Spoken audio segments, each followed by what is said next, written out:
सोलापूर विधान परिषद निवडणुकीत महाविकास आघाडीकडून वसंतराव देशमुख हे अधिकृत उमेदवार आहेत। या निवडणुकीच्या पार्श्वभूमीवर पालकमंत्री जयकुमार गोरे यांनी विरोधकांकडे 16 मतेही नाहीत अशी टिप्पणी केली होती। यावर प्रतिक्रिया देताना खासदार जयश्री मोहिते पाटील यांनी लोकशाहीत विरोधक उभा राहिल्यानंतर त्याला कमी समजण्याचे कारण नाही, आम्ही ही निवडणूक अतिशय गांभीर्याने लढू असे प्रत्युत्तर त्यांनी आज पत्रकार परिषदेत आर्थिक व्यवसाय जे गेल्या अनेक दिवसापासून बंद आहे, त्याच्यामुळे कंत्राटदार असतील, कंत्राटदार कर्मचारी असतील, तिथं त्यांच्या पगारी कंत्राटदारांची बिलं ही पूर्णपणे ठप्प झालेली आहेत। कशा पद्धतीने याकडे पाहताय काय? अजून मोठ्या प्रमाणावर गोष्टी ठप्प होणार आहेत। पूर्वी शेतकरी आत्महत्या करत होते, आता कॉन्ट्रॅक्टर लोकांच्या आत्महत्येची संख्या वाढेल, दिसेल भविष्यात हळूहळू सगळं तुम्हाला। कुठेतरी पैसे नसल्यामुळे ही वेबसाईट बंद आहे असं देखील 100% पैसेच नाही आहेत सरकारकडे, उद्या कर्मचाऱ्यांची पगारी करायचा अवघड होईल अशी परिस्थिती निर्माण। म्हणजे आपण बैठकीत शक्तीपीठ महामार्गाचा असं म्हणतात की शेतकऱ्यांनी सांगितलं थोड्या काय नेमकी शक्तीपीठ महामार्ग शक्तीपीठाच्या बाबतीत बोलायचं झालं तर माझी शासनाला विनंती राहील की पहिलं तुम्ही शेतकऱ्यांना कोणत्या पद्धतीनं शक्तीपीठ चाललेलं आहे याची सविस्तर माहिती कलेक्टरांच्या माध्यमातून दिली गेली पाहिजे। ज्या ज्या शेतातून तुम्ही शक्तीपीठ घेऊन चाललेलं आहे त्याला त्याचा मोबदला काय मिळणार आहे, कोणतीही माहिती शेतकऱ्यांना दिली गेलेली नाही आहे आणि परस्पर हे सगळं नियोजन चाललेलं आहे, हे अत्यंत चुकीचं आहे। विकासात कोणाचंही सरकार असो कोणी आडवं यायचा विषय येत नाही, तर विकास करत असताना शेतकरी देशोधडीला न लागता त्याचं कल्याण होईल या दृष्टिकोनातून सरकारने बघितलं पाहिजे। शक्तीपीठ महामार्गामध्ये मी सोलापूर जिल्ह्यातील माढा लोकसभा मतदारसंघातील एक ना एक गावात गेलो आणि शेतकरी जे बाधित झालेले आहेत त्या प्रत्येकाशी मी चर्चा पर्सनली केलेली आहे, प्रत्येकाबरोबर वेळ घालवलेला आहे तिथं आणि त्यांच्याकडून समजून घेऊन मग या लढ्यात मी उतरलेलो आहे आणि मी शेतकऱ्यांबरोबर राहणार आहे। या शेतकऱ्यांवरती अन्याय होतोय सगळं।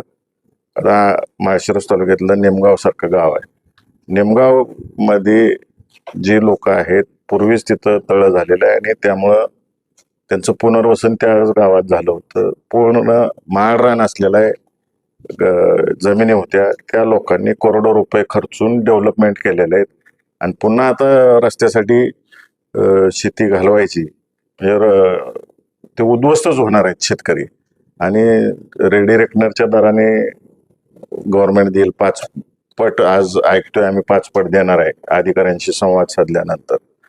जर रेडी रेकनर रेटच कमी आहे तिथं आणि पड जमीन उल्लेख उतार्यावरती आहे, म्हणजे तुटपुंजी रक्कम ही शेतकऱ्यांना मिळणार आहे। माढा तालुक्यात बघायला गेलं तर सगळा भाग हा सीना माढा उपसा सिंचन योजनेच्या माध्यमातून बायकात झालेला आहे। शेतकऱ्यांनी लाखो रुपये खर्च करून 40-50 लाख रुपये खर्च करून आपल्या बागा उभा केलेल्या आहेत आणि एवढा खर्च करून तेवढी किंमतच मिळत नाही या जमिनीला आणि अशा ह्याच्यातून रस्ता चाललाय, तर हे अत्यंत चुकीचं आहे। आम्ही शेतकऱ्यांबरोबर राहणार। करकमची जर अवस्था बघितली तुम्ही, आमच्या मुलाखती घेण्यापेक्षा या शेतकऱ्यांच्या मुलाखती घ्या, त्यांच्या फील्डवर जावा, त्यांची अवस्था काय ही माध्यमांनी बघावी अशी माझी विनंती राहील, मग तुम्हाला गांभीर्य समजून येईल।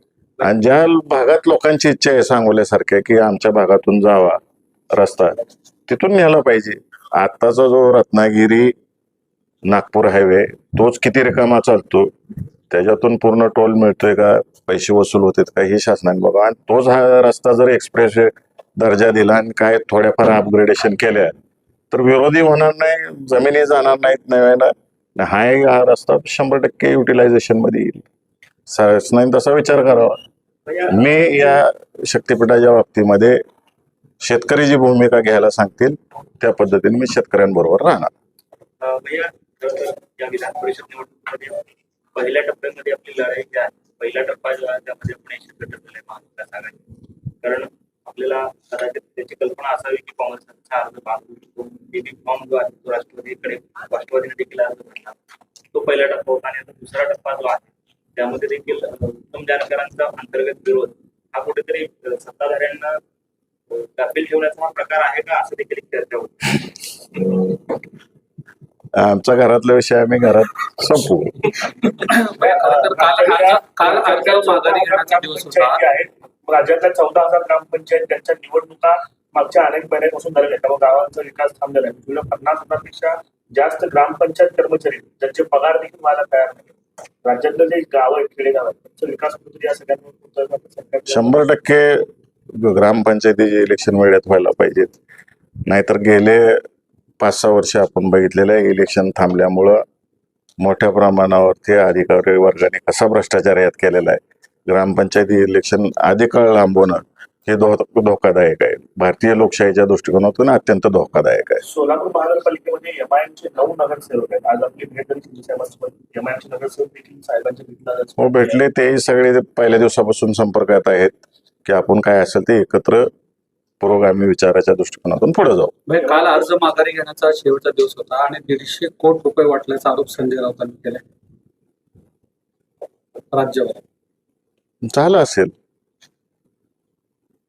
या 17पैकी 6 ज्या जागा आहेत त्या बिनविरोध झालेल्या आहेत.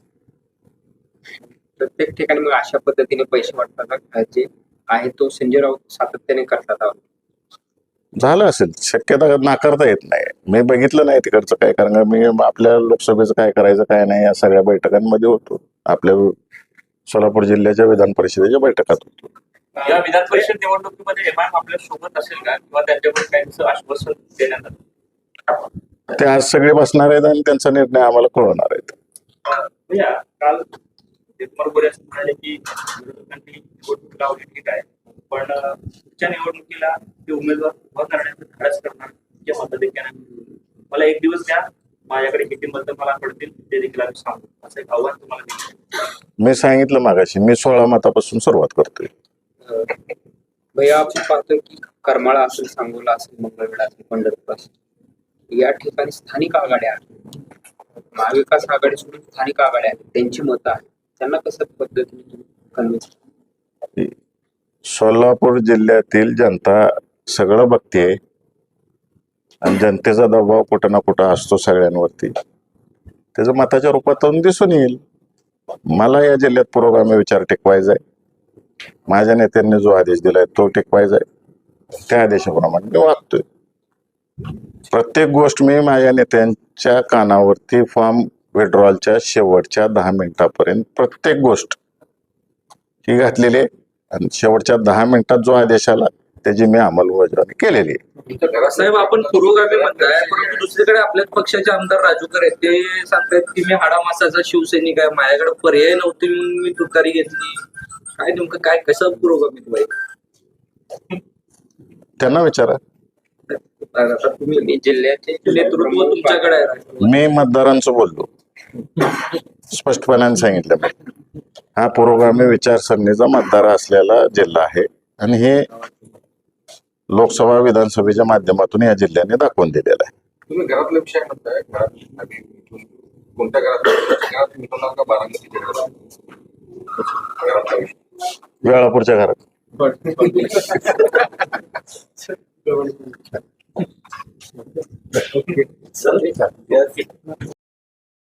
बंधुप्रेम न्यूज चॅनलला लाईक, सबस्क्राईब व बेल आयकॉन दाबायला विसरू नका. धन्यवाद.